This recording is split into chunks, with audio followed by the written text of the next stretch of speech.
Hey gang, look, this thing's on now. Welcome to another edition of PuckTalk Montreal Live, where we'll discuss everything going on with the Montreal Canadiens, including this past week, which wasn't that great, all things considered. And we'll also look at some of the news that's circulating around the National Hockey League and your Montreal Canadiens. And of course, the Q&A chat, probably my favorite segment of the show. So as always, welcome to PuckTalk Montreal.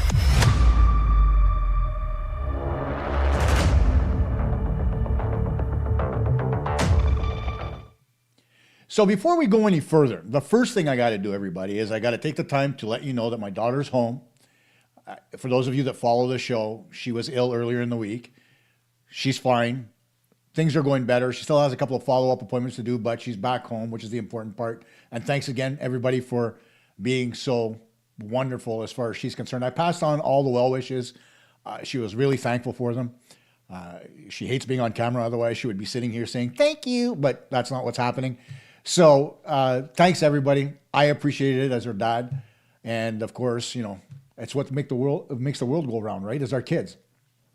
Now, there's a lot to digest this week, right? There's contract signings, possible contract signings, and other things to consider, right? And we'll talk about that in the Bell Center Buzz. But first and foremost, we're going to go over tomorrow's game versus the Ottawa Senators, right? And we're going to take a look at what I like to call the 5-point play. But first, we'll take a look at the lineups. When you take a look at the lineups for the Montreal Canadiens, it pretty much stays the same with Caufield, Suzuki, and Texier up front, Slafkovsky, Kapanen, Demidov, Bolduc, Dano, and Anderson, Guhle, Veleno, and Gallagher. On the back end, you've got Matheson and Dobson, Hutson and Carrier, Guhle, and Xhekaj. And as far as the goaltending is concerned, I think Dobich is going to start. Nothing's confirmed yet. You never know. It might just be Montembeault, but if the rotation were to continue, it probably would have been Dobich. Then for the Ottawa Senators, you've got Zetterlund, Stützle, and Batherson, Tkachuk, Cousins, and Gregg, Amadio, Pinto, and Giroux, and finally the other Cousins, that being Nick, Eller, and Perron. And on the back end, you've got Sanderson, excuse me, I was about to say Henderson for some reason, Zub, Shabbat, Jensen, I can't even read that name because I covered it up, and Spence, and Merlainen and Reimer in goal. Now, here's the fun part for you. As we look at our next slide, there are a couple of names prominently missing from this list, and we'll talk about it a little bit more in depth later, but those are the names of Jacob Fowler and Owen Beck, who have been sent back down to Laval. The only scratch is Jayden Struble. Newhook, Laine, and Larocque still on IR, and on LTIR, the Canadiens have added Jake Evans, while Kirby Dach remains there from the very beginning. For the Senators, McDermott and Montembeault were scratched the last game, and of course, Ullmark on IR. He's gone for personal reasons, apparently, but nobody believes that whatsoever. And that's the fun part about this, right? Is that everybody just doesn't, believe that Linus Ullmark left the team for personal reasons. They think it's something else. We'll never know, not until either their relationship busts or Ullmark comes back. But at the end of the day, the Senators are in a tough place when it comes to their goaltending, and we'll talk about it again in depth a little bit later. Now, as always, we look at the strengths and weaknesses, 5 players on the Senators to watch, 5 players on the Canadiens that need to step forward, and of course, the 5 keys to victory in a segment we call the 5-point play. I couldn't find a better name for it, so if you guys have a better name, let me know. I'll create the graphic. But when we talk about our 5-point play, there are a few things to look at. Here are the strengths for the Ottawa Senators.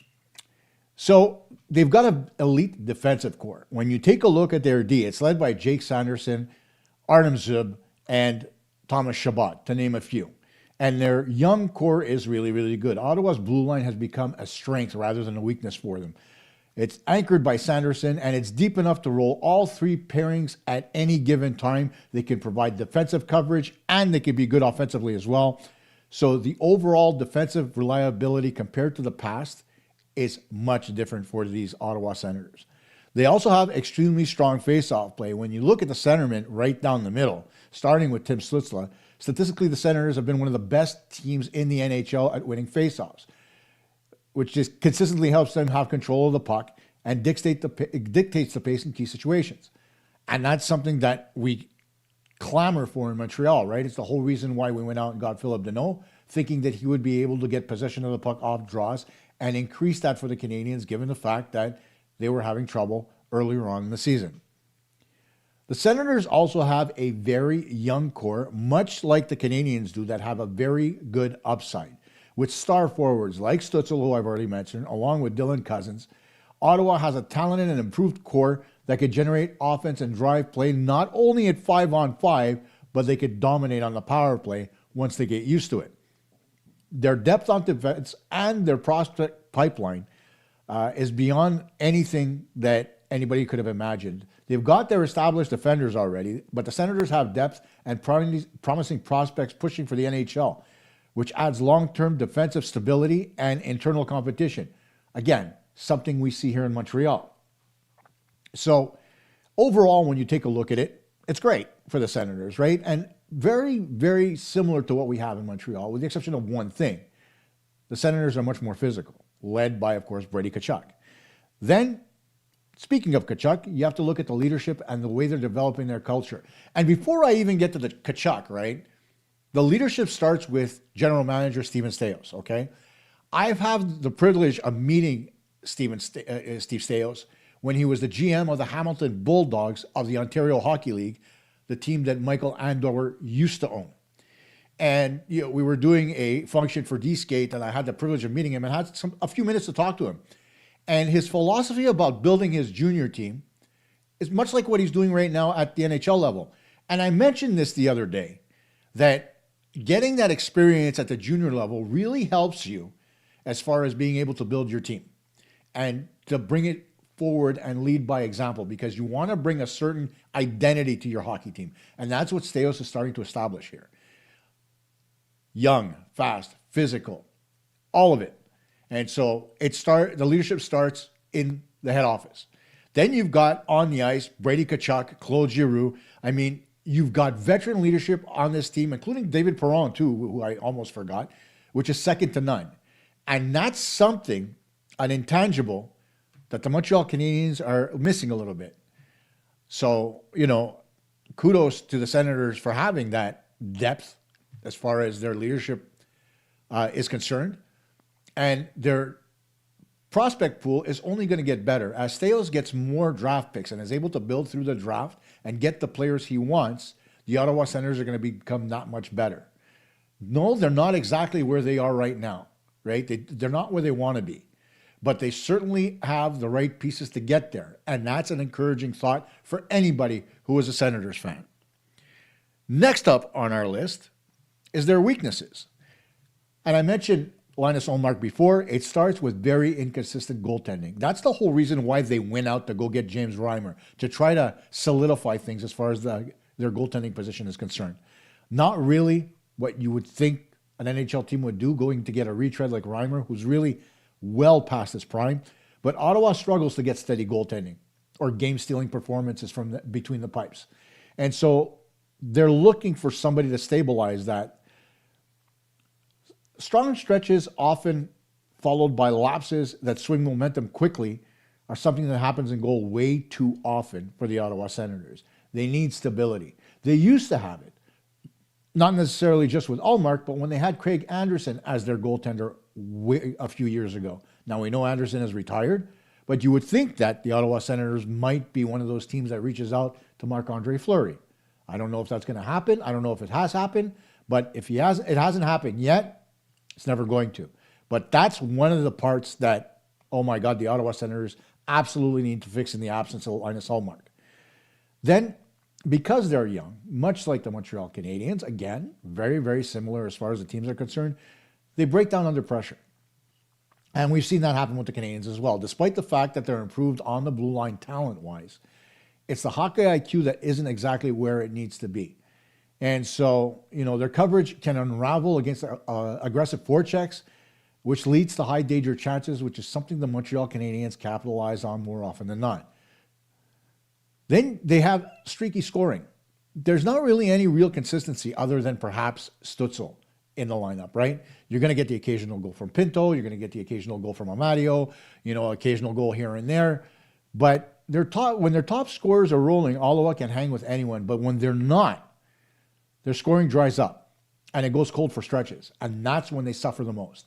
They need to find a little bit more consistency throughout the lineup, getting goals night in, night out, not necessarily just from their stars, but from everybody in their lineup. They also take a lot of penalties, which is something they can't do against a power play as good as the Montreal Canadiens. Now, we know the Canadiens' power play hasn't exactly fired on all cylinders recently, and we'll touch on that later because I know you're going to ask me questions about it. But physical play sometimes crosses the line when it comes to the Senators. We know that all too well. We've seen it time and time again, whether it's Tkachuk blowing a gasket or whether it's, McDermott or whatever the case is. And now that doesn't mean that, like we did the lineups a minute ago, it doesn't mean McDermott won't be in considering Xhekaj's in there because we know he wants to fight him. But at the end of the day, they get into a lot of penalty trouble, and the Canadiens can absolutely take advantage of that. And just like Montreal, the Ottawa Senators can't protect a lead if their life depends on it. They're protecting leads and closing out tight games has always been an issue for the Senators, and it remains that way. Part of that problem is because their goaltending isn't up to speed. But when they play, especially against playoff caliber teams, right, that's where they find their biggest problem at being able to close out games. So they need to get better at that as well. Now, let's take a look at the 5 players that we think the Montreal Canadiens need to watch in this hockey game in order to have success. And it starts with Tim Stützle. Their dynamic offensive player and catalyst and top point producer. If Stützle's flying on all cylinders, he can create scoring chances that even strengthen on the power play. He's really a high-impact player every night, probably the most consistent player that the Senators have right now. Next, Brady Tkachuk, the Senators' captain and physical leader. Not only can he contribute on the offensive side, but he punishes people all night long. He combines physicality, pressure play, and scoring ability. A matchup the Canadiens, we all know, have a lot of issues with. Then there's Drake Batherson on the right wing, a very skilled winger with a strong shot and playmaking instincts. Batherson can break games open offensively and is a key component on Ottawa's power play, especially on their top unit. The thing about Batherson, as I mentioned with other players, is a lack of consistency. While he can go a few games playing extremely well, he can disappear for a while. And that's not something the Ottawa Senators can afford. Then you've got Jake Sanderson on the back end, always dangerous. He's got his father's legs. His father, back in the day, Jeff, when he played for the Hartford Whalers, especially the Hartford Whalers, because obviously being in the old Adams division, the Canadiens hated that team. He's the anchor on the Ottawa defense. He threatens offensively from the back end while suppressing high danger chances with his legs because he can move.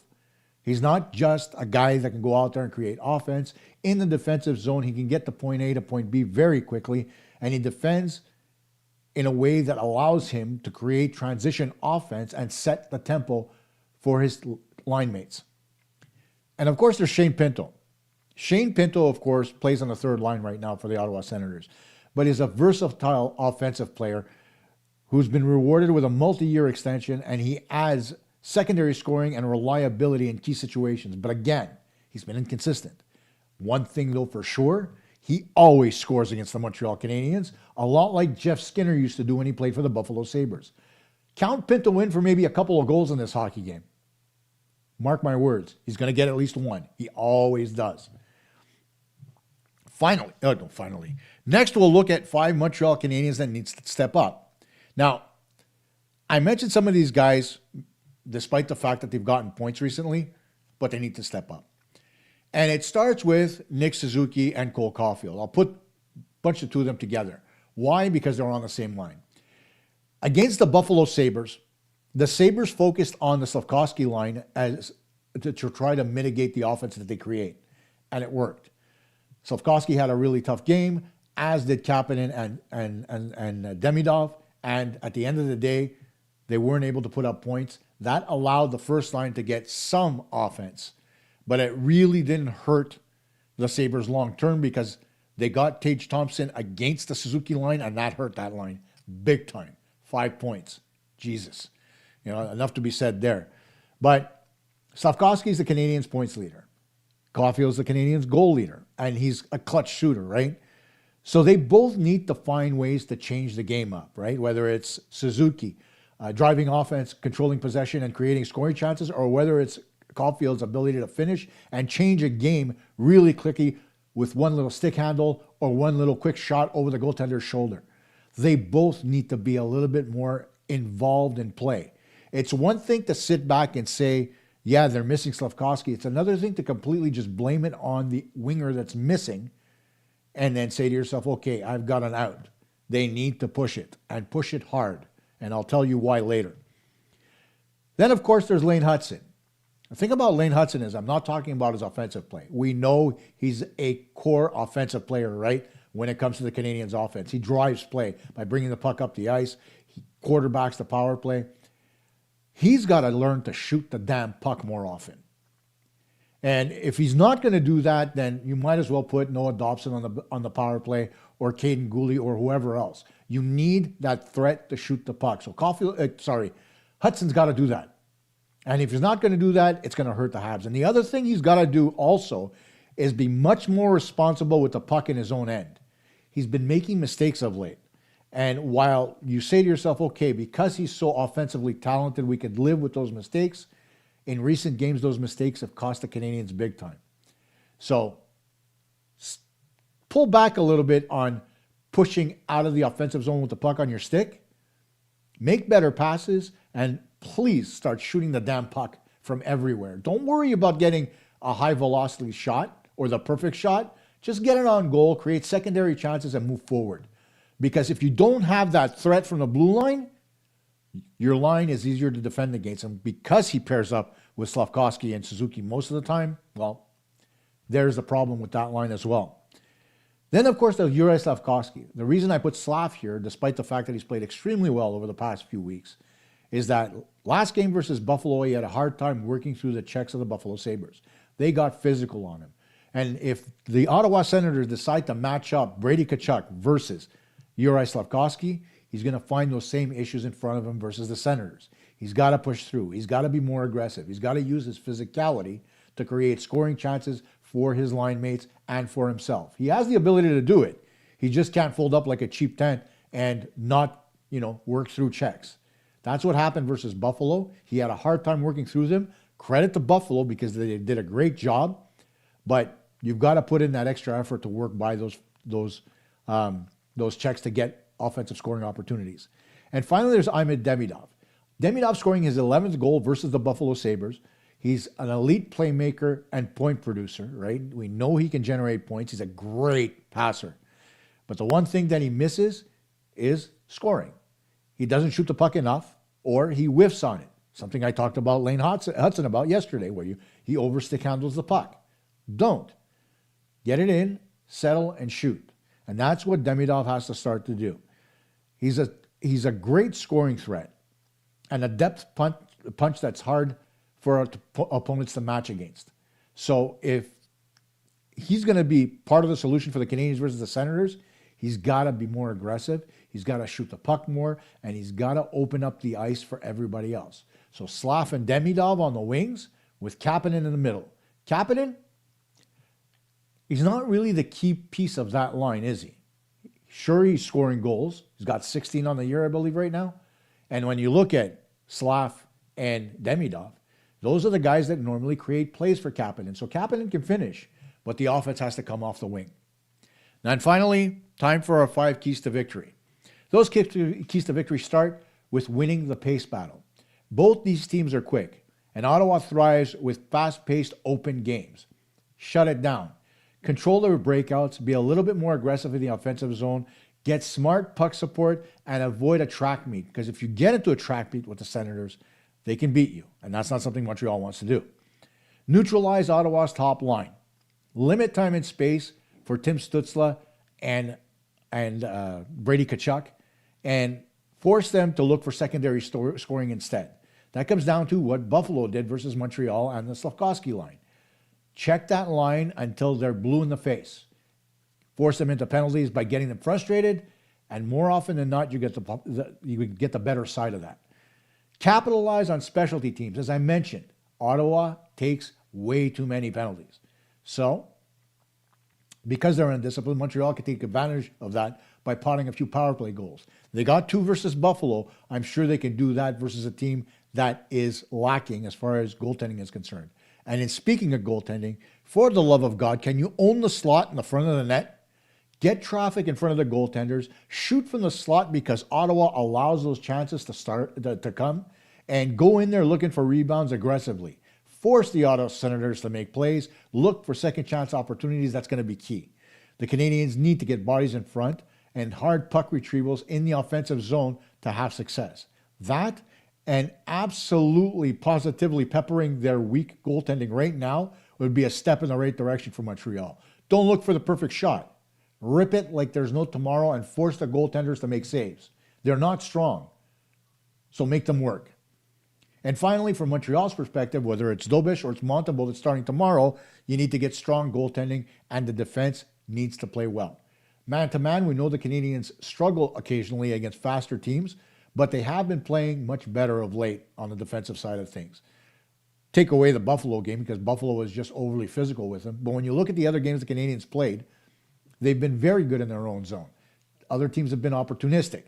So if the Canadiens continue to play well man-to-man at 5-on-5, and they get strong goaltending from either Dobeš or Montembeault, victory's almost in the bag. So there you have it, your 5-point play for this game versus the Ottawa Senators. Now, we take a step in another direction, another segment that we created here on the show, the live show, I should say, that I like to call the Bell Center Buzz. And this is along the lines of stuff that we hear on social media and what's happening around the Montreal Canadiens.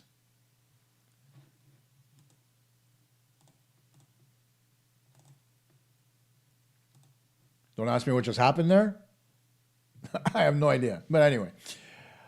Now, as we talk about the Bell Center Buzz, right, the first thing we're going to talk about is, of course, today's announcement that Jacob Fowler and Owen Beck were sent down to Laval, ending their stint with the Montreal Canadiens. With Beck, we kind of knew this was going to happen. With Jacob Fowler, I think a lot of you out there were hoping that he would stay long-term, right? And that the answer would be to get rid of Sam Montembeault. Now, I know the Montreal Canadiens like Montembeault a lot, as they like Dobeš, despite the fact that Dobeš is outspoken. Well, it wouldn't be the first time the Canadiens had somebody that was outspoken on their team, Guhle. It's okay to send him back down. Fowler needs to play on a more consistent basis to maintain his abilities, right? And the other thing I like about sending Jacob Fowler down, which I mentioned during yesterday's show, is the fact that he's not going to be working with Eric Raymond anymore. And he's going to be able to shake some of the stupid things that he started to do, like going down in the RVH while covering the near post. I hate it when goaltenders do that, and it's a habit that Fowler just needs to break. And it's something that I know Eric Raymond pushed him to do because he wasn't doing it when he first got to Montreal. Neither was Jakub Dobeš. So I'm glad that he's away from him. Let him work with Marco Marciano, who is a great developer of goaltenders, and let him get the ability to do things the right way. And with his demeanor and his talent, he's going to be just fine. I'm not worried about Jacob Fowler in the slightest. When it comes to Owen Beck, Beck's another story. I was disappointed in the way he played over the past couple of weeks. I thought maybe he could push forward a little bit more, but he got limited ice time. And when you get limited ice time, the problem with that is that your legs get to stiffen up and you don't necessarily get to play as well as you thought you could. And it was something we foresaw. It wasn't as if we didn't know that Beck was going to end up going back to Laval. It was a foregone conclusion, along with Adam Engstrom at the time. We knew they were both going to go back down.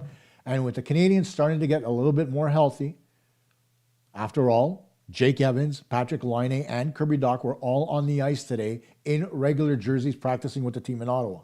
So they may be back sooner rather than later. We'll see how that works out, but there's going to have to be a couple of moves here and there, right, in order to get those guys back in. So we'll see what happens. But right now, Wishing for nothing but the best from Fowler and Beck down on the farm, and let's see them come back up sooner rather than later. Now, next up on our docket, the next buzz, is the signature of Alexandre Texier. 2 years, $5 million, 2.5 average annual salary per season. It's great that the Montreal Canadiens are showing confidence in Texier and what he's been able to bring so far. But there's a level of inconsistency in his game and a lack of physicality that doesn't really allow him to align with the first line, right? Now, we know long-term Texier is not going to be the answer on the first line. That's a given. But Texier can play up and down the lineup, right? He can play on the third line. I don't know if he's really a fit on the fourth, because the fourth line is supposed to be your energy line. But if there's an injury, he can play on the second. He can certainly play on the third. So he's versatile. And finding players that have versatility is difficult. But here's the thing. There was no rush to really re-sign him now. They could have waited till the end of the year. They could have waited till after the trade deadline, I guess. But I don't understand the reason why they had to jump and do it right away. Because there are other things that they need to focus on moving forward. We're going to get to that buzz in a minute. But I know you guys are going to talk about this later in the live chat, but I don't understand either why they re-signed Texier. It wouldn't be my first move, right? If you've done it with Texier, you haven't done it with Joe Veleno. Why not? Because he hasn't done what you've asked. He hasn't worked hard defensively. He hasn't been good on the penalty kill. He hasn't been physical. He hasn't played with speed. What? No, he's not an offensive contributor. We know that. But you need guys like Joe Veleno to do the grunt work that nobody else wants to do. Why haven't you looked at him to resign? Just because Texier is putting up points. It's a bit of a double standard, is it not? And I don't want anybody to go into, oh, but he's French, that's why they're going to keep him. That's not the reason behind this. And I'd love to know why. I'd like it to be a little bit more clear, other than his point production, right? Because I honestly, for Texier myself, he's a little bit of an oddball when it comes to the lineup. I'm not going to lie to you. He's a little different from your prototypical Hab, in the sense that, the Habs look like they work a lot harder. They look like they're, a little bit more skilled. Although I know Texier is skilled. I'm not saying he's not. But like Patrik Laine, he plays a lethargic game that looks like he's not really putting any effort in. So I don't know if I'm missing something. I'm hoping I'm not. And I'm hoping that Texier continues to deliver, because so far, while I'd like him to be more physical, he's been able to deliver on the offensive side of the game. So we'll see what happens. But let me know about your comments, and we'll talk about it during the Q&A later. Then, of course, our next buzz point is the recent results. 4-0 versus Detroit, 6-3 versus the Canucks, that being a win, and then 5-3 versus the Buffalo Sabres. Against Detroit, Detroit's a strong checking team. And I know the Canadiens were disappointed in that game, but every time they play a team that checks hard, they always fall into the same trap. And that is playing outside the dots. And I know you guys are going to say, Coach, you repeat this all the time. It's important. Okay? That's why I repeat it. It's critical. You need to be able to play between the dots in order to succeed. You can't, play on the perimeter all the time and expect yourself to have any type of success. You need guys to get into the slot. You need guys to get to the net front. So the thing about playing on the perimeter is very simple. You limit the amount of space you have to create plays. The minute you get inside a stick length of a player that's defending against you, they're going to pressure the puck right away. They're going to make sure they force you to make a play you don't want to make. But when you get to the middle of the ice, instead of them limiting the space they give you, you force them to get out of their comfort zone, thus creating space for everybody else, if not for you. And that's what the Canadiens get away from when it's tougher matchups. When they play against Tampa, when they play against any team really that likes to play in the middle of the ice, just like the Canadiens do, they tend to start playing on the perimeter because everybody's taught their entire lifetime, take the ice you're given. Now, I can tell you this, that rule of thumb works when there's open ice, when you're on the power play, when you're playing 3-on-3 overtime. But when you're at 5-on-5, there's not a lot of open ice out there. And taking what they give you shrinks really quick.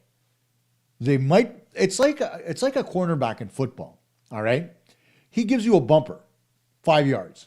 okay? Quarterback snaps the ball. He starts to back up as you come forward, and then he closes on you. He gets in close. He gets in tight. Maybe it's a bump and run. Maybe he just gets on your hip and he follows you down the field, whatever it is. But they get in there and they pressure you, and they limit the space that you have, right? And if the quarterback can't cover you and they're playing a zone, what happens is the safety will come over in support while the cornerback goes back to the outside. That's exactly what happens in hockey as well with defenders and forwards. They swap, they change. You go from one zone to the next, especially when they play box plus one, and you end up changing and losing your space really quickly. Defensemen thrive on getting in on you really quick and forcing you to make stupid plays. That's what the Canadiens end up doing versus teams like Detroit and Buffalo, who pressure you nonstop, not just on the puck, but physically. And one thing's for certain, if the Canadiens don't get used to getting popped along the boards, we're going to have serious trouble come playoff time. They had to have learned last year versus the Washington Capitals that the playoffs are physical. You need to work through that physicality. Now, granted, this year's a bit of an anomaly because of the Olympic break and because of the fact the season's so condensed. But at the end of the day, hockey's hockey. You still need to be able to work through checks. You still need to be able to focus on getting to the hard areas on the ice, like the slot and the front of the net, to create scoring chances. If you're not willing to do that, you end up with the results you see right here, with 4-0 versus Detroit and 5-3 versus Buffalo, where Buffalo looked like the better team all night long. That's not the Canadiens. We know the Canadiens are better than that, right? And it's time they started focusing on playing in the middle of the ice, clogging the neutral zone, and controlling the mid-ice lane.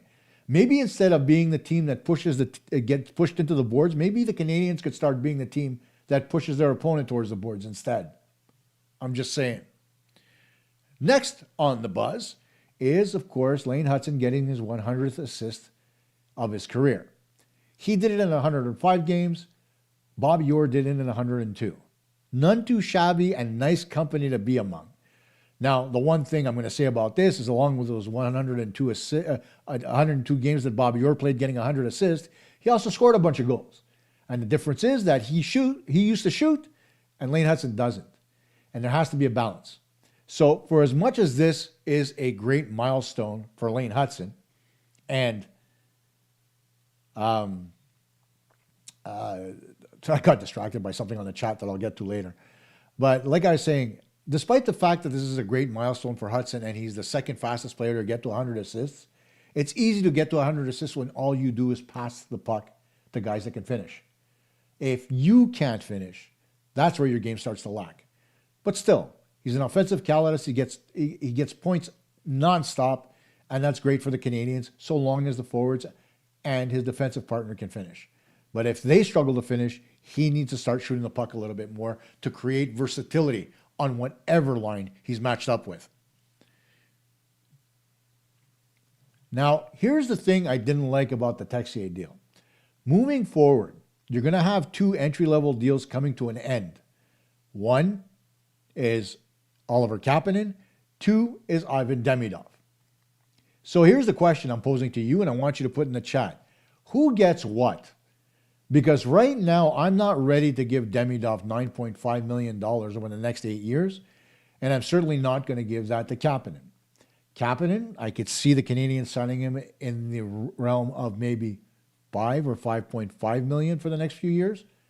But for Demidov, you know he's going to be looking for max dollars, but he hasn't been able to put up max points just yet because he keeps breaking his damn stick when he shoots the puck. Now, I know he's a great point producer. He's leading the rookies in scoring this year in the National Hockey League, but his impact has been minimal for his own team. Where you look at other players like Matthew Schaefer, who's made a much bigger impact on the New York Islanders, despite the fact that he's not scoring as much as Demidov. Part of that is because Schaefer's a defenseman. Part of that is also because Schaefer knows what his role is on his team, and I don't think Demidov knows that just yet. Although he knows he needs to put points up and he knows he needs to score, he's not really used to the North American game yet. It's a gamble whenever you go out and you get a European player. So I'm not surprised that this one's come up, right? And so where do we put these two guys as far as salary range is concerned? Demidov's going to have to be signed this summer, right? Or maybe at the beginning of the year, much like what happened with Laine Hutson. So what's his team going to look for as far as the pay grade? Are the Canadiens going to try to bridge him first, maybe, considering that they're not exactly getting the amount of production that they expected from him in his first year? Are they going to do it slowly like they did with Juraj Slafkovsky and maybe, just maybe, give it to him? Because the production that Demidov's putting up is nowhere near the pace that Hutson put up last season, right?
No, it's not over yet, guys. Can you guys hear me now is the question.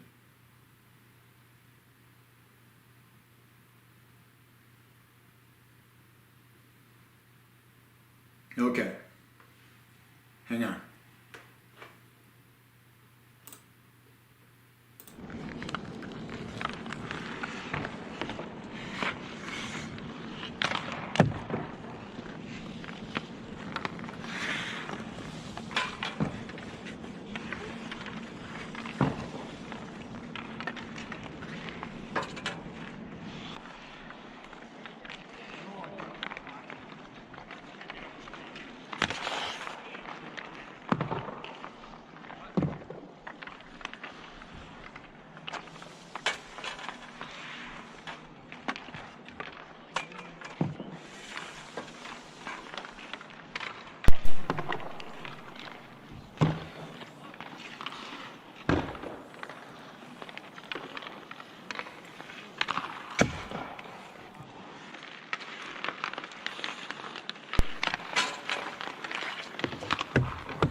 Yeah, I think that'll be better. Sorry about that, gang. Just a technical difficulty I picked up on. Apologies. Now that we got through the 5-point play, it's time for us to take a look at the chat. Now, one of the things early on that I got here was a question from Anonymous HD6GB. And that question was simply, oops, not that one. Here, this one right here. Good evening, Coach. If you were the HC of the Habs, what would be your line combinations, assuming all are healthy?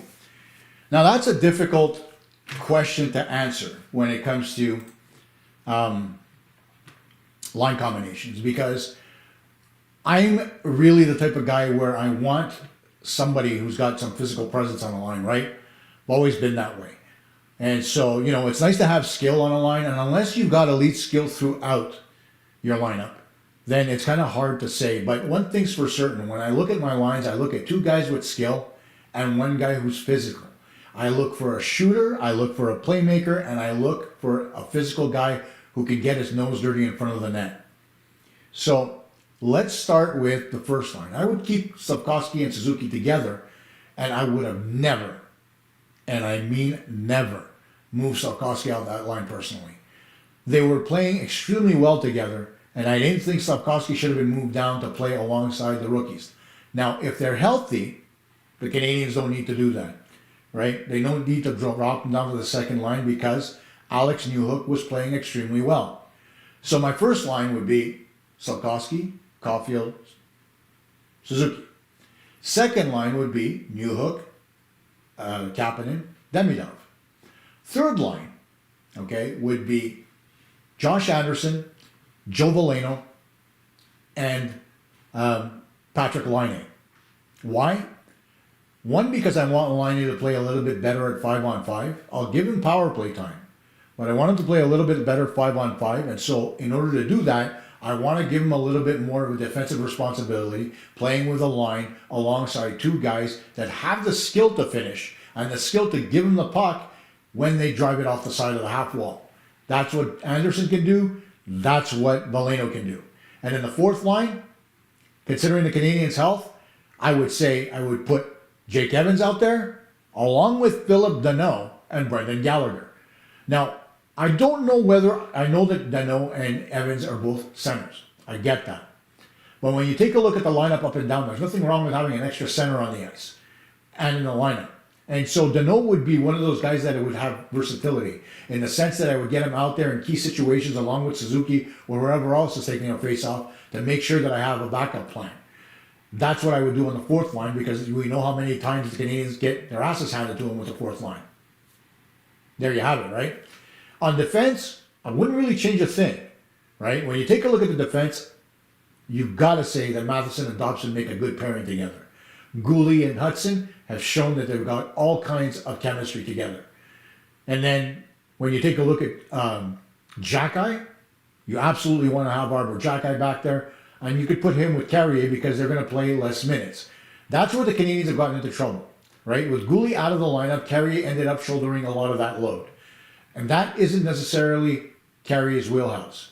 Can you up his minutes when you need to? Yes. But doing it consistently like they have, it hasn't been really good for him. So that's pretty much where my lines would be. Thanks for that question, Anonymous. I really appreciate it, as I'm sure everybody else. I've talked about the Texier signing, Terry, so I'm not going to go back to that. Terry, I know I will get some flack for this, but listen, 4 years of a rebuild, and we talk not this year, maybe a round win in the playoffs, hopefully. Vegas won a cup in year 5, traded for big and talent. 1. Okay, so this is one of those points of contention that everybody talks about. And it's one of those things that I hate touching upon, because I think up until this point, the rebuild has gone exactly the way Kent Hughes and Jeff Gorton have wanted it to. And that is build through the draft, make certain acquisitions via free agency or by trade to augment your lineup. And the Canadiens have done a great job of doing that. In doing that, though, they've sacrificed a veteran presence on the team, right? I think we could all agree upon that. While they have guys like Gallagher, okay, that have been with the team forever, they really don't have that elder statesman that can, settle things down when the going gets tough. Nick Suzuki is a veteran, but not really with the long-term acumen of other veterans in the National Hockey League. So, I mean, it's tough to say for sure what the Canadiens should do next, right? And yes, the next step here, Terry, is certainly a first-round win for the Canadiens. I think the first step is getting to the playoffs without being in a wild card. That would be step number one. If they get step number one, step number two after that would be winning that first-round matchup, whoever it might be against. Because after all, if the Canadiens get in as one of the top 3 seeds, right, they may very well end up with a favorable matchup later on. So it's going to be really important to start that playoff round strong, right? So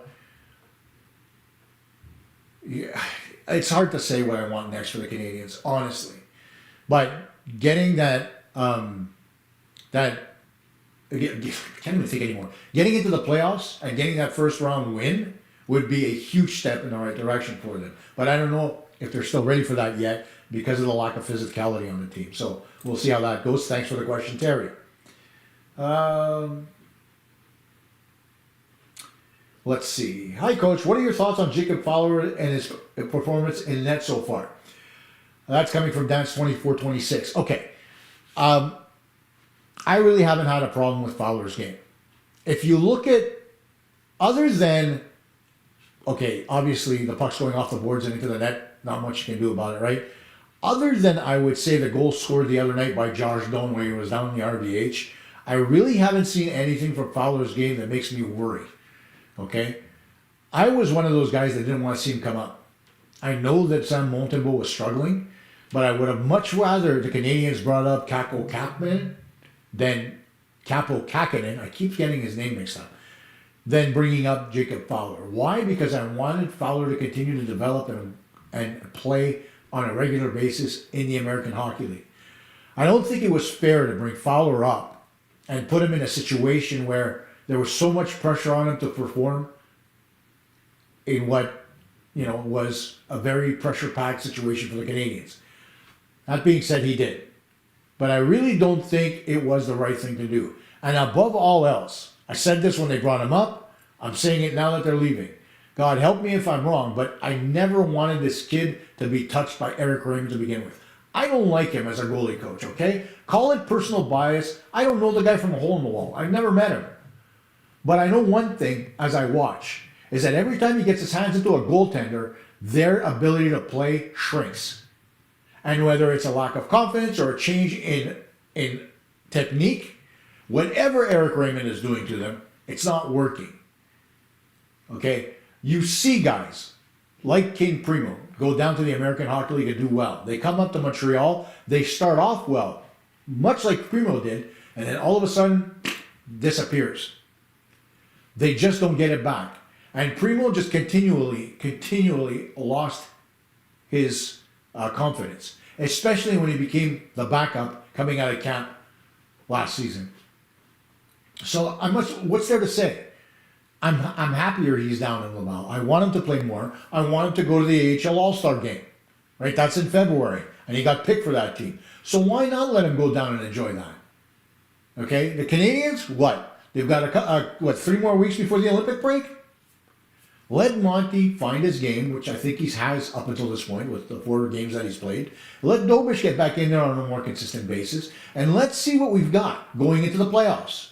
If it doesn't work, come trade deadline, you've got to make a move. Either you bring Fowler up and you make him the backup or the starter, depends on what you do, or you stick with your tandem because they're playing well enough to win. That's what the Canadiens need to know. And the thing about Montembeault is very simply this. If you look at last season, up until the point they got to the Four Nations face-off, he was playing well, and then as the Four Nations face-off came, he started to dip. The Four Nations face-off came, he didn't play very much, came out of that tournament, and lo and behold, he was gangbusters again, stopping everything that he saw. Bringing the Canadiens back up, and then in the playoffs, or just as the playoffs were coming, the Canadiens backdoored it into the playoffs. They had to win their last game to get in. And they hadn't won on a consistent basis leading up to that. Right? So, to me, Sam Montembeault's not really built to be a starter because he has those lulls in his game when he plays too much, right?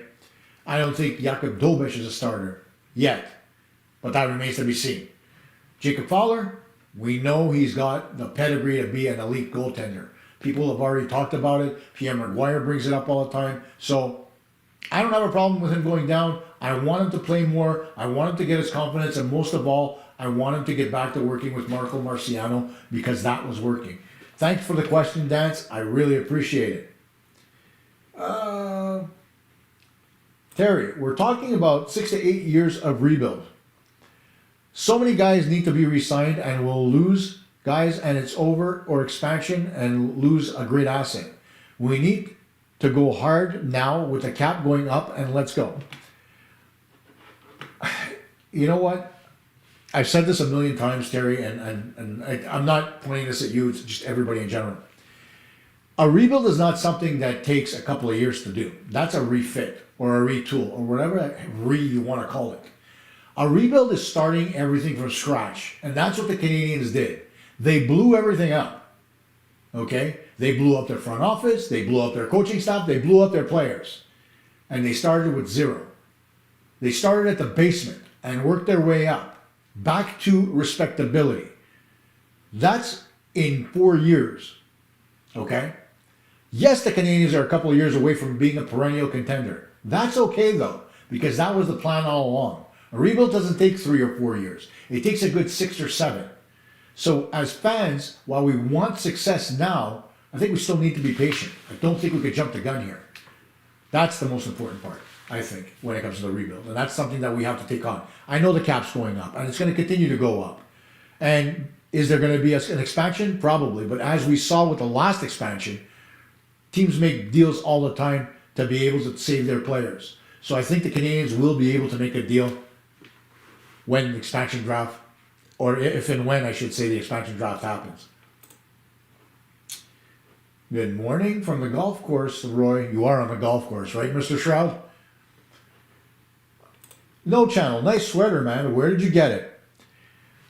This is from a company that was called Old Time Hockey that was in business way back in the day. It's actually a Christmas gift from a friend of mine. It's got Carrier Price's number on the back. It's extremely comfortable and extremely warm. And I normally wear it when I play outdoors. That hasn't happened in a while. I haven't done that since I had my heart attack in 2020. But it's extremely comfortable. But yeah, I don't think Old Time Hockey is actually in business anymore. If he wins the Calder and the gate is fully open, but Demi is not going anywhere, nor has he produced what we thought. Well, here's the thing about Demidov, No Channel. We know he's an elite talent, right? And you can't afford to lose elite talent. In my humble opinion, I think the Canadiens need to bridge him. I know the cap's going up, but here's the thing. The Canadiens right now are up against the cap, right? And they need to allow that space to open up. Now, Demidov still has 1 more year on his entry level, so his next contract would not kick in until 2027, 2028. Okay, by then the salary cap will have gone up by 20 million. Laine Hutson's contract will kick in, etc. So, all that being said, Demidov is going to be exactly what we thought he's going to be. He's going to be that talented player. He's going to be that guy that kicks it into gear. He's going to be that guy that can do it all. Shifty, playmaker, scorer. It just takes time. Especially given the fact that he played on bigger ice in the KHL and the MHL in Russia. So let him get used to the limited space that he's got, which he will, like Slafkovsky did, and let's see what happens. It's too early to say is basically what I'm telling you.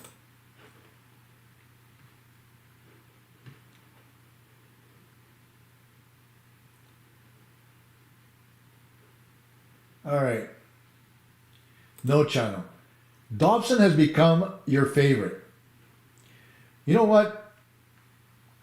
You're absolutely right. Not that he's become your favorite. Obviously, you're right because of that. But what I mean is, I think all of us can say that whatever happened with Dobson this year was unexpected. because of the stories that came out of Long Island. And that's what I was saying when the Canadiens acquired him. You can go out and get talent. The question is, how do you handle that talent, right? And so a couple of years in New York, and they just gave up on him right off the cuff. And that's sad because, yes, he gave up the puck a lot last year on a team that really didn't have anything going for them. So I don't know what to say about Dobson other than the fact that the Canadiens actually fleeced the Islanders when it came to the trade for Dobson. I forget who it is that watches the show that says, oh yeah, the Islanders fleeced the Canadiens. I don't believe that for a second. The Dobson acquisition is one of the best trades in recent memory for the Canadiens. So let's not call that a fleecing by the Islanders. Let's call it what it is, a win for the Montreal Canadiens. Pensman, are we hitting the laptop mic or the desk mic? Actually, it was my camera mic, but good catch. I don't know what happened technically. I started off with the right mic, and then it suddenly decided to, shit the bed, for lack of a better term. It was nice to see. It was nice to see Demi finally get a one-timer. Yes, it was. If there's one thing about Ivan Demidov's one-timer is this: it breaks sticks. Now, I brought this up in previous shows, and I'm bringing it up again now. Unlike the sticks that are sold in stores, pro hockey sticks are made for performance. And when you sign your contract with whoever is going to supply you with equipment, whether it's Warrior, CCM, Bauer, True, whatever company it is, they tailor the stick to what you want from it. Players want it to be pliable so that the flex is high so that you can get better shots on goal. And so when the flex is that high and the taper, which is the part of the stick which is below your hand and all the way to the blade, that's always thinner, right? So basically what they do is they tell you to hold your stick and then put your hands in a shooting position. From that point, they tailor-make the stick so that you don't break it as you're taking a shot, but you can break the taper, right? You're not going to break the shaft part of it, which is in between your hands. So when you see all these shots, when you see slashes, right, pay attention to it. Guys slash across the stick. They always slash below the bottom hand. Why? Because they know the sticks tend to break a little bit more. And the other part of it is that players forget to change their sticks. Professional hockey sticks have a shelf life of 2, maybe 3 games. And a lot of players just forget, especially when they're on the road because they have a limited supply traveling with them, right? They may have 12 sticks coming with them when they go on the road. So if you're going on a long road trip, like the Canadiens did over the Christmas break, that's when you see sticks break more often because they tend not to have them with them. Here's the thing, though, that players forget, is that if they call the supplier and tell them to rush ship them sticks, they will. They don't necessarily have to bring sticks just from Montreal. They could say to themselves, okay, first 3 games in Florida, or I should say Florida and Carolina, okay, I'll bring the sticks with me, I'll have my dozen. I'll come back to Montreal, I'll reload. Then after I reload, if I need sticks, I'll ask the supplier to ship me sticks to this location 2 weeks down the road. They'll do it. But players don't think that, neither do equipment managers. But, it's a learning process because back in the day, you didn't have to worry about a wooden stick breaking that easily. They broke, but never as easily as the carbon sticks do. So, I'd like to see Demidov score more often, so long as he doesn't break his stick. But, it's all about stick management, another important part of a player's game. Here's a lovely question coming in from Eric Davis, 5365. What's going to happen with Laine? And I think that's the $64 million question here when it comes to Patrik Laine. Is Laine going to remain with the Canadiens? Will he resign with the Canadiens for less? Or will the Canadiens deal him or trade him away? It's an interesting dilemma because we really haven't seen everything from Patrik Laine. Patrik Laine is a bit of an enigma. He was always, even when he was a rookie with Winnipeg, he was always, call it weird, call it eccentric, call it what you want. He was different. And he still is. I mean, he's a special cat, right? And so I don't know whether or not he really fits in with the Canadiens culture. I can't say. I know that he gets along with the guys. I know the guys like him a lot.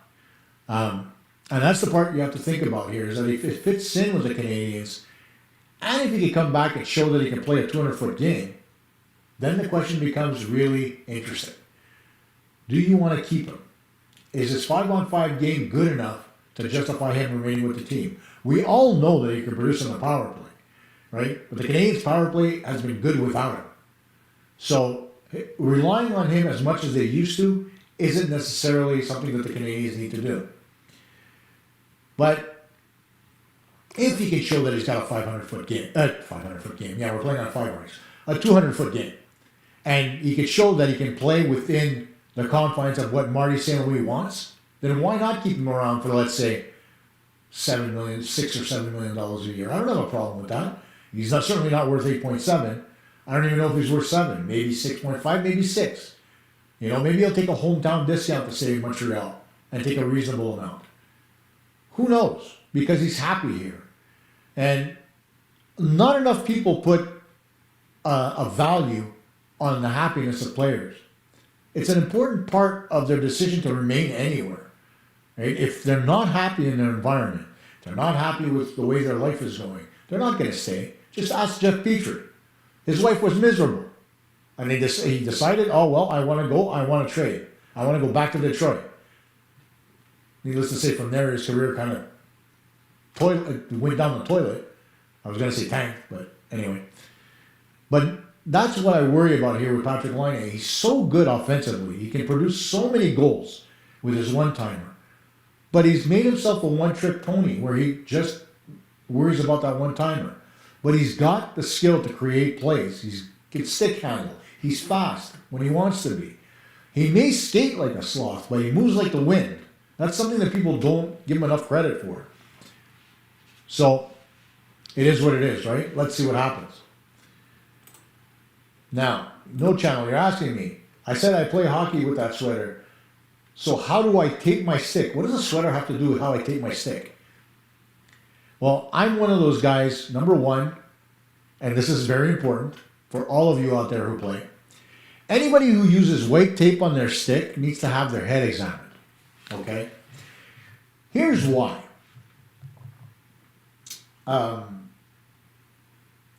When you're playing hockey with white tape on your stick, there's no contrast with your blade. So goaltenders pick up the puck a little bit more easily. But when you play with black tape, when you're releasing a shot, it's a little bit harder for them to pick up the puck. Right? So I don't see why players use white tape. It's beyond me. Okay? The other thing that I do, which other players don't, right? If you take a look at Juraj Slafkovsky, for example, he only tapes the top part of his stick, the tip, right? Why does he do that? So that when he tries to stick handle and toe drag, he doesn't lose the puck off the end of his stick, which makes complete sense.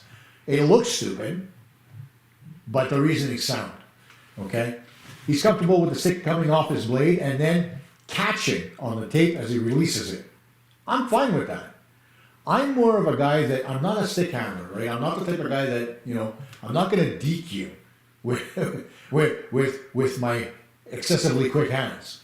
I'm a much more north-south guy who's a lot more physical, but I can stick handle once in a while and get away with like some fluky type of move between my legs or whatever, right? And so I like to tape my stick traditionally in the middle, right, with black tape. A little bit off the heel and a little bit off the toe. Basically about 4 inches of tape. Once around, and then what I do is I take the puck and I rub it up against the stick in order to make sure that the tape is flush against the blade. Because if it's not flush against the blade, you tend to have moments where the puck will bounce off it and you'll lose it. So the flatter the tape is, the better control you have of the puck. It's just that simple. That's my way of taping the stick. Mr. X-Blade should go back to wooden sticks for everyone. These new sticks make everyone have a great shot. I agree. But the other thing about these new sticks is the fact that, I don't call them new sticks, they've been around for a while now. The other part of about these sticks is that the sticks are lighter, right? So it creates more velocity on the shot. You can't use a hollow wooden stick, for example, which is the whole reason why they created the aluminum stick. And the aluminum stick was the precursor to the carbon stick. So it's an evolution, right? When it comes to, nobody's stopping you from using a wooden stick, by the way. You can always go out and buy a wooden stick for somebody, right? I think Sherwood still makes wooden sticks, if memory serves. So if you want to use a wooden stick, you can. When everybody was using aluminum and carbon sticks, Al McInnes was still using wood. Why? Because his slap shot was so hard, he would shatter carbon sticks and bend aluminum shots. So he stuck with wood. It worked for him, right? And so you can still do it if you wanted to. I don't think there's a company out there that would say, oh no, I'm not making you a wooden stick. You suck. That's not going to happen, right? You want a wooden stick, you call up Sherwood, you say, guys, I'd like you to make me the PMP 5030 again. I'm sure they'd be happy to do it. Laine for Paling. Ugh, I don't know. I wouldn't do Paling again. Actually, how about Jacob Trouba? All right, now you hit on something interesting. And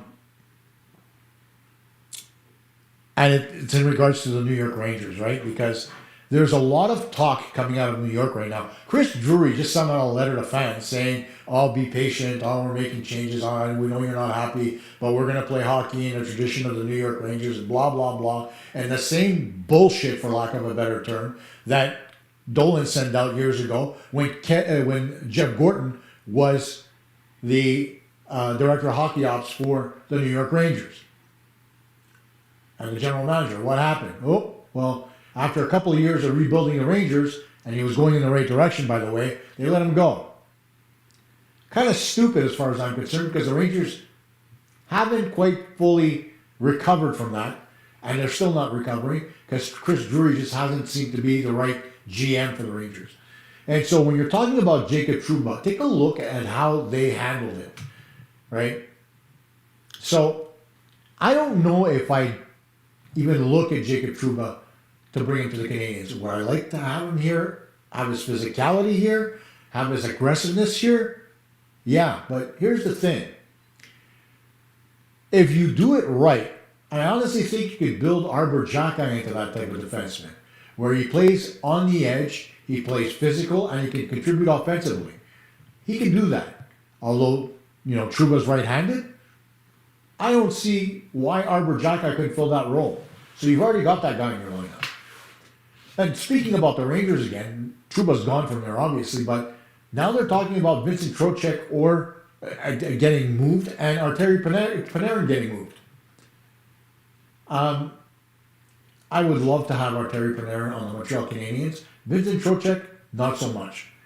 Okay, I like the way the team is built right now. I like the chemistry. I like everything about the hockey team. I don't want to change that. So I don't know whether or not I want to go out and go get Vincent Trocheck. I have to do a lot of homework to find out what type of a person Trocheck is like, what kind of a character he has, and will he fit in with my locker room. It's another thing about Trouba I'd have to find out if I wanted to trade for him. It's okay to go out and throw trade rumors around. I mean, you look at mainstream media right now.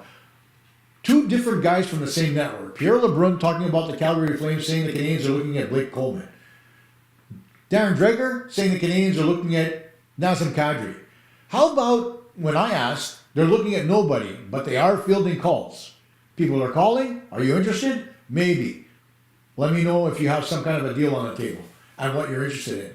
And here's the other thing, getting back to that Trouba question. One thing that we're forgetting, and that is the Montreal Canadiens still have David Reinbacher in the minors. And Reinbacher is going to be ready sooner rather than later to join the Montreal Canadiens. Last 2 seasons, a little bit of an injury bug, right? This year, broke his hand in preseason because he got hit by a shot by Fluke in the slot. He's back, he's playing well, and he's going to be pushing hard for one of those right-handed defensemen spot on the Canadiens next year. So, do we really want to go out and trade for a defenseman without seeing what we already have on the farm? And taking up that roster spot? And taking it away from another one of our youngsters? Something that's worked over the past few years for Montreal? I don't know if I want to go that way. It's the same thing I said when the Canadiens went out and got Phil Deneau. Why did I go get him if I know Michael Hayes is joining the team? Just part of that question, right?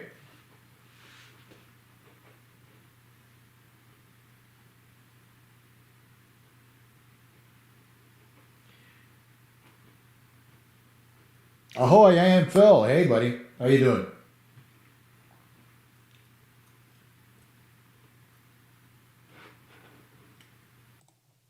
Thanks for that, by the way. Now there's no echo. I forgot to turn the audio off on the camera.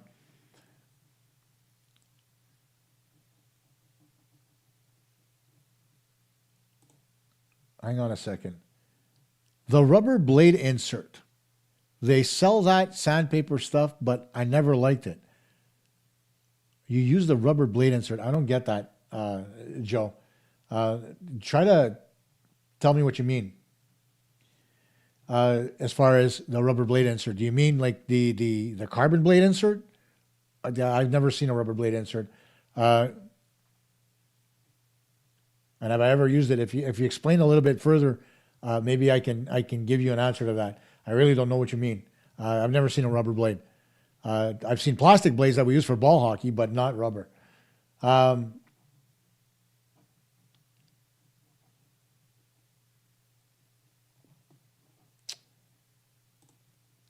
We have a mass amount of talent in Hutson, leadership in Matheson, fear in Xhekaj, but this team desperately needs heavyweights in the back end, though. You have a heavyweight, though. And that's what I'm talking about when I talk about Xhekaj. Who are you going to replace? Okay? I know we've got talent. This team is built on speed, on building offense from the back end. And the one thing that Jacob Trouba doesn't fit in with is the man-to-man system the Canadiens play. Because he's not overly mobile when it comes to his skating ability, okay? He can get to point A to point B, but can he get to C and D is the question, right? Going north, east, west. That's not something that he can do. That's not something that I've ever seen from Jacob Trouba. He's a purebred like defenseman, don't get me wrong, but he doesn't fit into the mold that the Montreal Canadiens want. They want guys that can move the puck. They want guys that can skate. They want guys that are physical on the back end. Now, granted, Laine Hutson doesn't fall into the physical category by any stretch. But when you take a look at Dobson and the way he's played, Matheson, Carrier, Xhekaj, Struble, even Guhle, they all fit the mold of physical defensemen that can move the puck and skate well. So if you're going to stay within that vein, then David Reinbacher fits that bill immediately. And you still have the tough guy on the back end in Arber Xhekaj. That goes without saying. Now, granted, Xhekaj's an RFA at the end of this year. Will the Canadiens re-sign him? I think the answer to that will be yes. But going out to get an older guy like Trouba when you know you've got a youngster in Xhekaj that can do relatively the same job, I may not be interested, especially given the price point.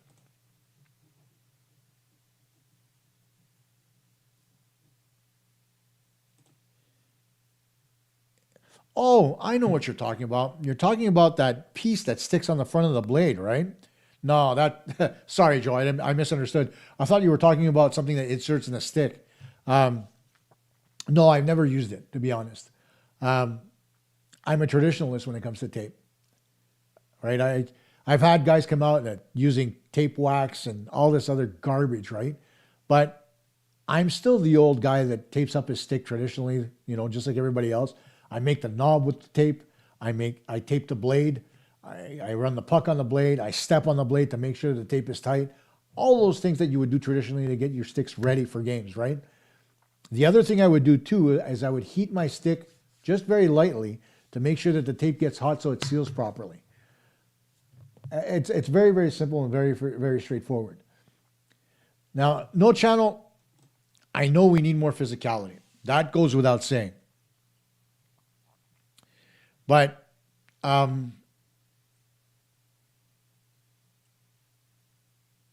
there's a limit to how much physicality I'm willing to take on at the sacrifice of offense, right? It's important to play physical hockey. It's important to play defensively physical hockey, especially, right? In your own zone, be able to separate man from puck and move the puck. I get that.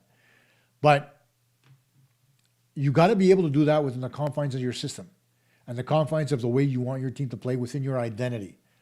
Jacob Trouba for as good as he is defensively, doesn't fit the bill as far as what the Canadiens want to do as a team.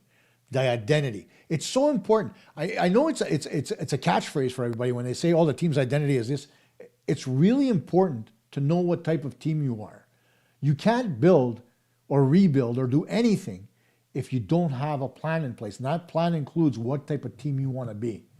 Do you want to be a team that's physical and grinds guys into the ground? Build it. Those players are a dime a dozen. You can find them anytime, okay, when it comes to finding physical players that can grind, okay? Do you want to be an offensively skilled team? Those guys are much harder to find, okay, because they're few and far between. Then you want a hybrid of both. You want to find guys that can be physical and offensive, and those are the toughest players to find. And right now, Montreal's got a great mix of that. Why would I want to screw with that? Honestly. And the other part, as I mentioned, the Canadiens are up against the cap right now. I know it's going up, but they've got key players they're going to need to re-sign, including Ivan Demidov. So why am I going to go? They've already spent the $10 million that the cap is going up next year on Laine Hutson contract. The year after that, it's going up another 10, which will most likely be the majority of Demidov's contract. Why am I going to go out and add more to the cap when I won't have the space just yet?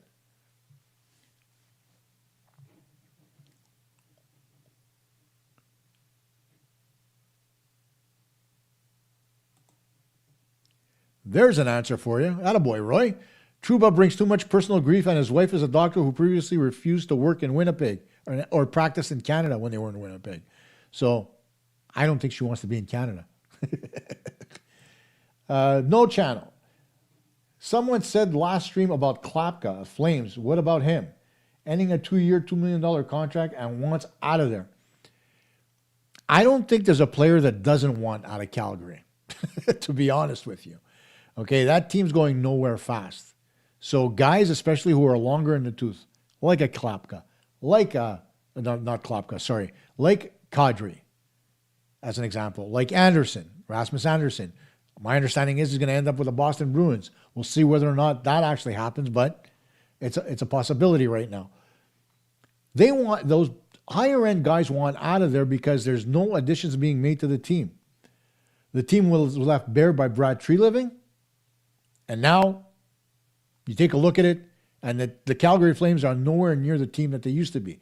Although Craig Conroy is trying to build them into a contender, it's not happening fast enough for him. And he's trying to do it through the draft and trying to retool instead of just rebuilding the thing, and it's not working for him. So we'll see what happens in Calgary. But no, I don't want to go after Klapka. I'm not interested whatsoever.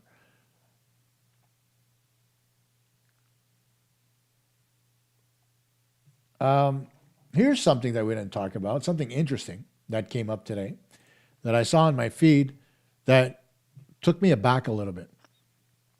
And that was from yesterday when the Vegas Golden Knights took on the Toronto Maple Leafs.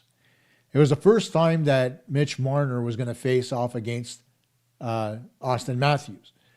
And you know how Toronto media is. Oh, it's the first time you're facing against Mitch Marner since he played in Toronto. How do you feel in this? And they were asking everybody. And then they asked Marner what it was like to face off against Auston Matthews. Marner gave a great answer. Really well put.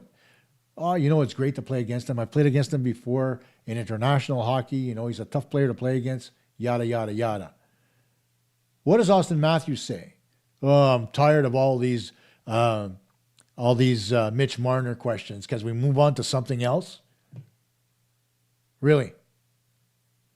There's a word for somebody like you, Matthews, because you just told the world what kind of an asshole you are. So you're the reason why he's no longer there. Because why? He was drawing attention away from you? You whiny little whatever? What kind of an answer is that? You're wearing the bloody C on your chest.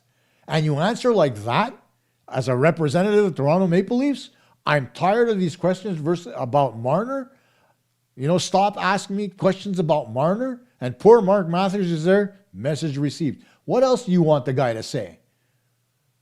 I got to tell you, man, there are so many outlets in this country, right? There's Sportsnet, there's RDS, there's TSN, there's every local news outlet in Toronto that comes out to every game. There's everybody in Vegas, whatever, okay? You're going to get asked that question by every single one of them. You know that C you got on your chest? You shut up and you answer the damn question like a man, like a human being, politically correct. Take it in the chin and go if you don't like it. Or simply put, take the C off your shirt and give it to somebody who actually deserves it.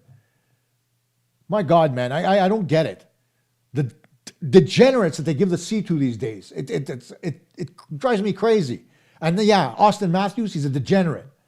You don't like the guy? That's fine. But you don't air your laundry publicly like that where you say, I'm tired of all these questions about Mitch Marner. Stop asking me about Marner.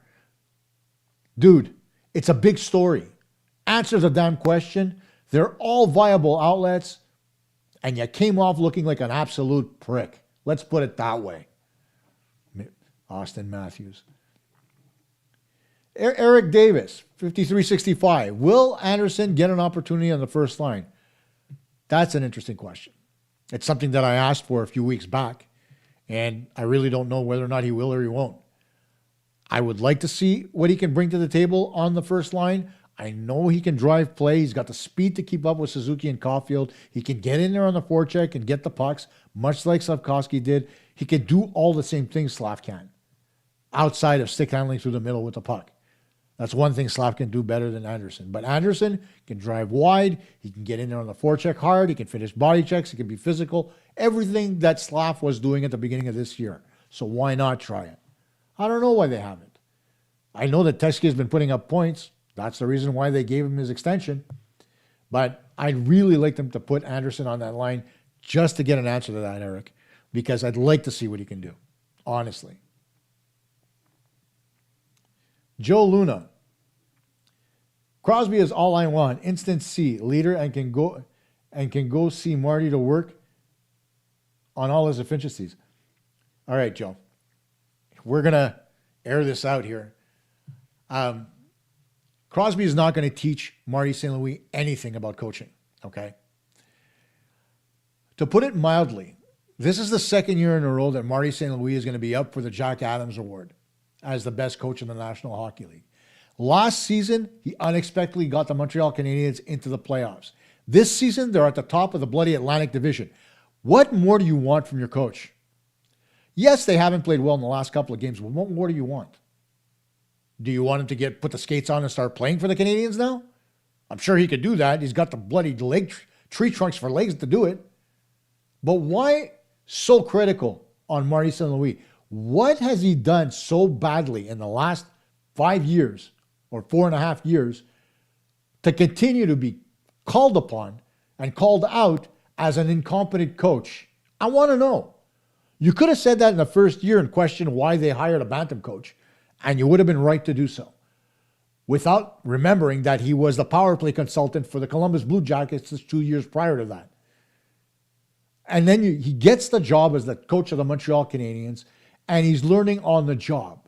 Obviously, he doesn't have the experience. Obviously, he doesn't know how the systems work. He doesn't know how the leagues work from behind the bench.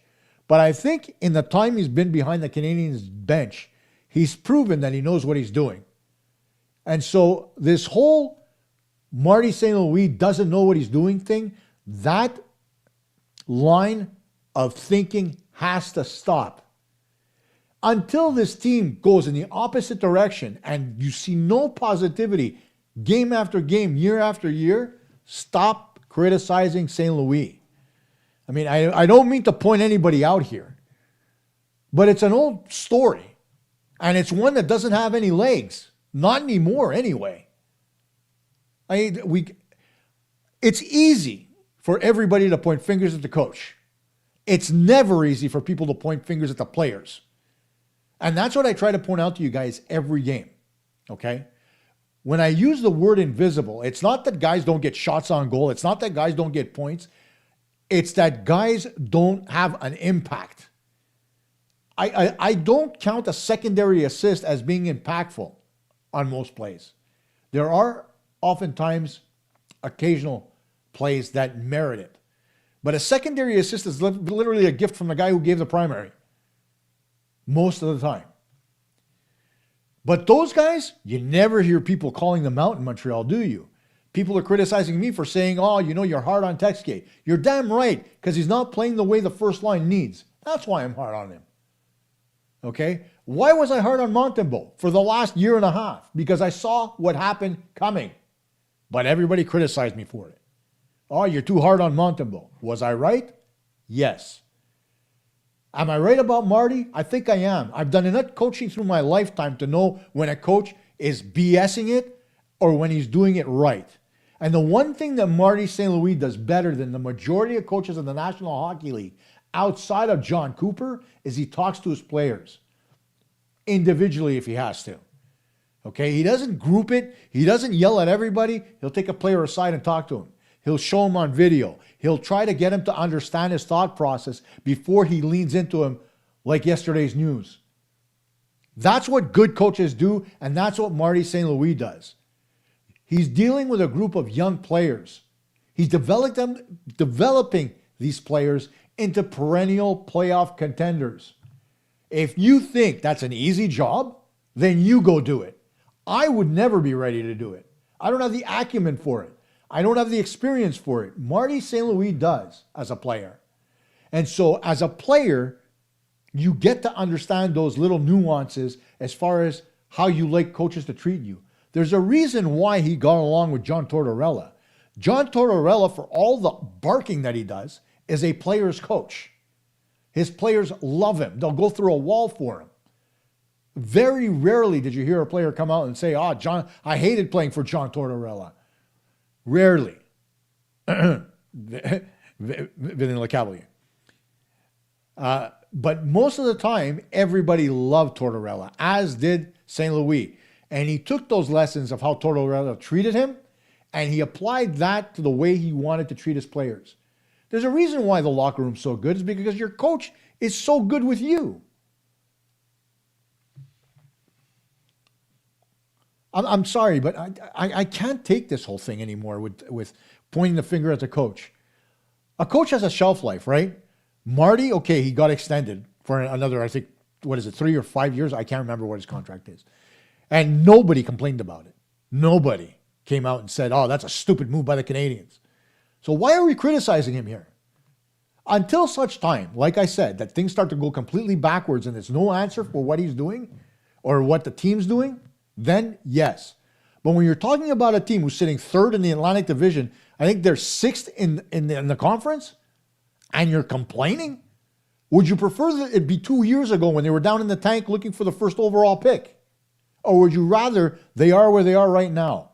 That's not because Kent Hughes picked Juraj Slafkovsky or picked Laine Hutson. It's because Marty St. Louis is coaching Juraj Slafkovsky and Laine Hutson and developing them into players that can contribute on the Montreal Canadiens. It's never a simple process. And if you can't give him credit for that, then maybe you have to revisit what you think of coaches in the first place.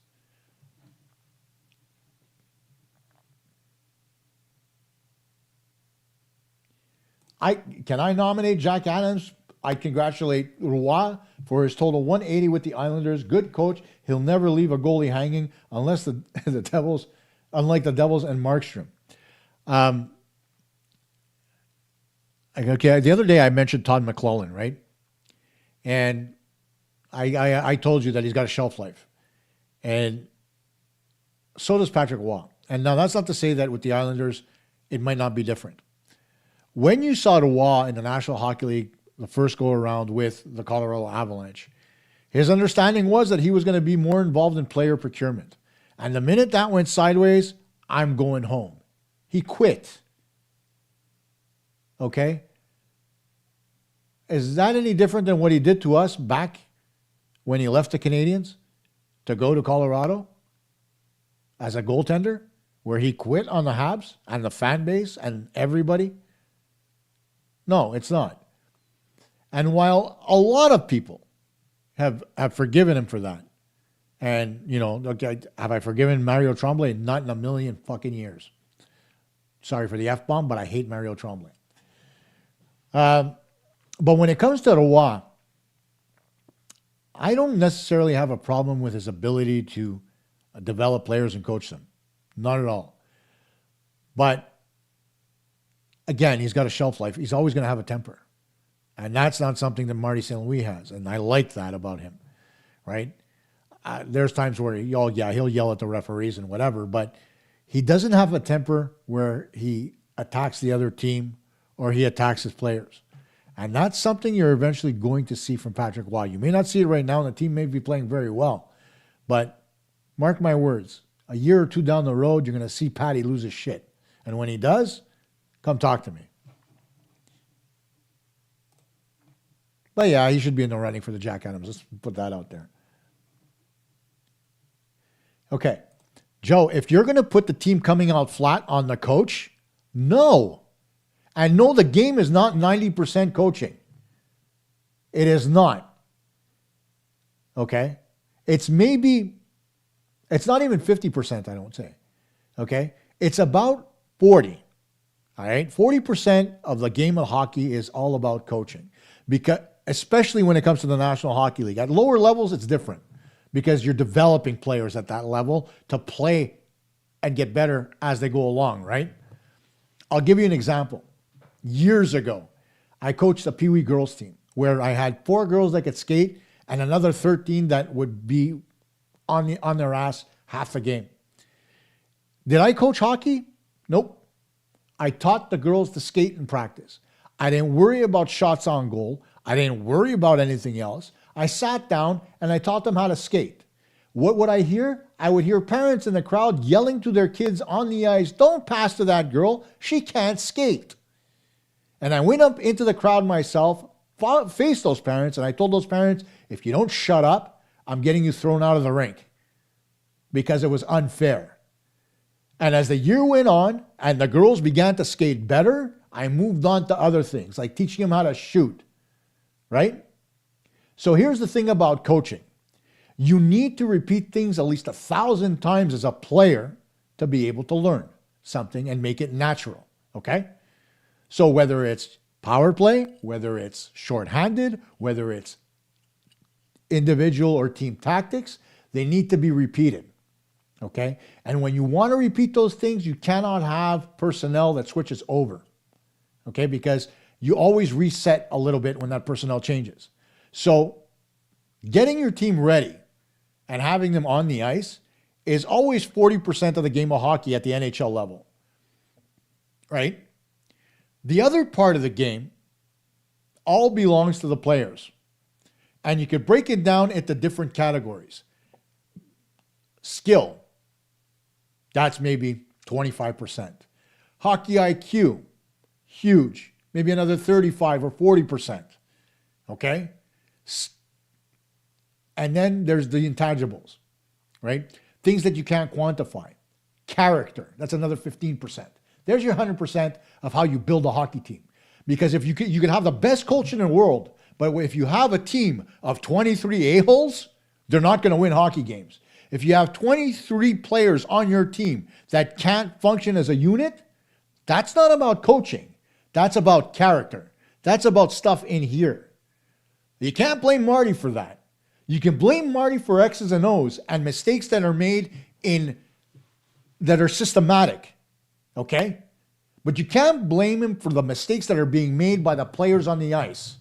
When Carrier goes from the right side and skates over to the left, do you honestly think, and be honest about this, do you honestly think that Marty has coached him to do that? No, he hasn't. So, for as much as everybody wants to point at the coach, it has to stop. All right? The players are just as accountable for losses as the coaches. I want an honest answer. Do you think that against Detroit and against Buffalo, Marty St. Louis said, guys, you know what? We're going to play outside the dots and give ourselves no chance to win. That's our game plan. Do you honestly think he was going to do that? I know the answer to that question. It's a rhetorical one. I don't want you to put it in the chat. But it's obvious to me the answer is no. Okay? But the players have always been taught previously, take the ice you're given. I've mentioned that before, right? And now he's trying to beat it out of them game after game. Sometimes they execute what he wants. and they skate in the middle of the ice. They take over the game. They get scoring chances from the slot, and it looks beautiful. Like against the Vancouver Canucks. But the minute they face any type of opposition, like Buffalo, like Detroit, the players fold like a cheap tent. Not the coaching staff, because they're not on the ice. And yes, I'm talking about this from a coaching perspective, but don't forget I used to be a player too. And yeah, there are times where I would blame myself for shit I did on the ice that had nothing to do with what the coach was teaching me, and it was a mistake that I made. Okay? Maybe I'm what the hell's the I'm the exemption from the rule. Okay? Maybe that's me. But I'm telling you, blaming the coach for the misgivings of players on the ice every game when they make mistakes is so wrong, it's not even funny.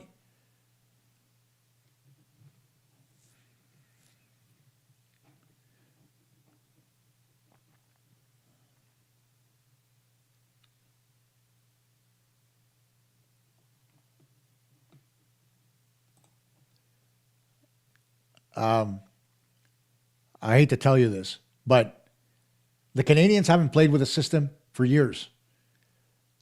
And this is something that's new to coaching. Okay, while some more traditional coaches actually still use systems, a lot of the newer breed of coaches don't. Okay? What they do is they give players an idea of how they want them to play. How do they want them to use the power play? When you're playing the 1-3-1, where do you want the shots to come from? What do you need for that power play to succeed? They'll draw it up, they'll show it to the players, and they'll leave it up to the players to succeed. And the Canadiens have done that, okay, as far as getting the power play to where it needs to be. It's not an X's and O's power play, it's an execution power play, and that's all on the players, right? The one thing I've said about the power play that I don't like is the fact that they don't use the bumper often enough. Why? Because nobody skates into the bumper. And is that the coach's fault? No, because in practice, if you watch practice time in, time out, they continually put somebody in the bumper, but during games, for some reason, they don't do it. That's not on the coach because he's showing them in practice. Okay? So yeah, you're talking about systems, but the execution of the system is not on the coach. It's on the 20 guys that are on the ice. When a goaltender gives up a bad goal, Joe, is it Marty St. Louis' fault? I don't think so. And I know you don't either. And yet, when the players make those same kind of mistakes on the ice, it's immediately his fault. That's unfair and it's wrong. So I'm not going to talk about it anymore because I'm fed up of it. It's not Marty's fault. He is considered one of the best coaches in the National Hockey League as we speak. If you don't want him in Montreal, then you shouldn't be a Habs fan. Even Tortorella said his team sucked when they were sucking. Old school. Like where the Habs are. And I'm just getting here. Listen, you're right about that. Tortorella would call out his players when they played poorly. Unlike Marty St. Louis, who doesn't point fingers at players. He'll talk in general terms, which is a good thing. Pointing players out individually never works out well for a coach.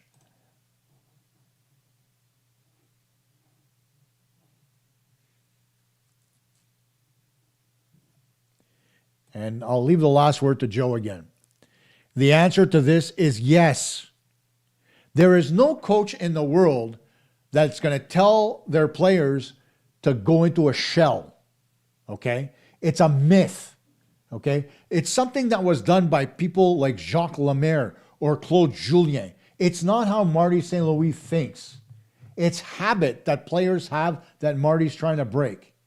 And when they continue to be aggressive in the third period, they continue to score. And that's not because Marty's told them, sit back. It's because the players continue to play. Here's the bottom line when it comes to all this coaching stuff. When players go out there in the third period and they sit back, it's not to protect a 1-goal lead because there's no such thing as protecting it. You never have it. There's no such thing as protecting a 2-goal lead. You want to protect a 3-goal lead? I can see that. But you can't allow another team momentum. In the Washington game, right? Where we lost it in overtime. Why? The Canadiens had a 2-0 lead, and in the third period, we got our asses handed to us. It was the same thing versus Buffalo, where we came out 2 periods, we were fine. In the third, Buffalo just brought it, and the Canadiens had no answer. Why? Because they had no legs yet, but yet it's on coaching, right? Despite the fact that the Canadiens had nothing left. I'm done. I don't want to talk about Marty St. Louis anymore. It's not going to happen. I'm not blaming him for anything. Do I want to blame individual players? I can. I've blamed Carey in the past for skating across and taking himself out of position and leaving his goaltender high and dry and forcing forwards to defend in a situation where they shouldn't have to. I've talked about that with forwards not back-checking enough. All right? That's not on coaches. That's mentality of a player that needs to get back. The other day, Zach Bolduc lollygagged got back into the zone. Right? Did I point anything out? No, but because he managed to get back into defensive posture before anything happened. But he didn't come back fast enough. That's not on the coach. That's on players. That's execution. Right? And as I said, you can drill it into their head as much as you want. But when skating is full throttle and not worrying about the length of your shift, when that's not as important as winning hockey games, then we could start pointing fingers at the coach. But players want to be on the ice more often than not. They extend their shifts by back-checking like slowpokes. And all the coach can do is when they get to the bench, shorten your shift, bud. You were out there a minute 15, it's got to be shorter. Shifts are supposed to be 45 seconds to a minute. Do you see that very often on the Canadiens? Nope. Guys like to be on the ice. Don't blame them. But guys are also in better shape than they were. So let's stop talking about the coaching being the problem here. Let's focus on what the players are doing on the ice because that's where the problem is. There's a lack of physicality. That's not on the coach. That's on the GM. Find me physical players. Right? There's a lack of shooting from guys like Laine Hutson. You think that's on the coach? You think he tells them not to shoot? That's another thing there. That, you know, well, yeah, that's on the coach. No, it's not. It's a play selection by the player. Okay? Why does Cole Caufield shoot from so far outside the dots? Because that's the ice they give him? You think the coach wants him to shoot from there? Nope. He wants him to be at a tighter angle towards the net.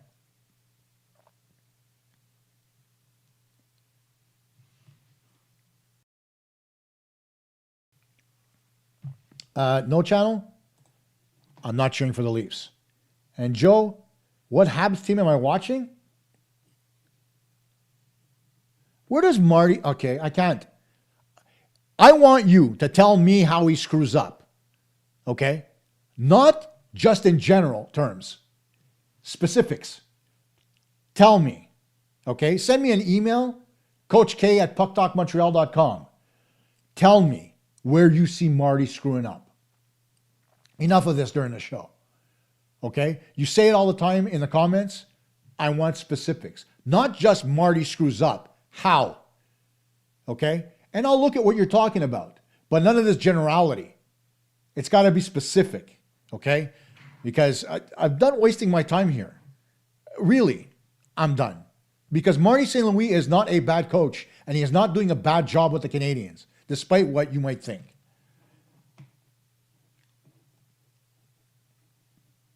Gang, I'm done.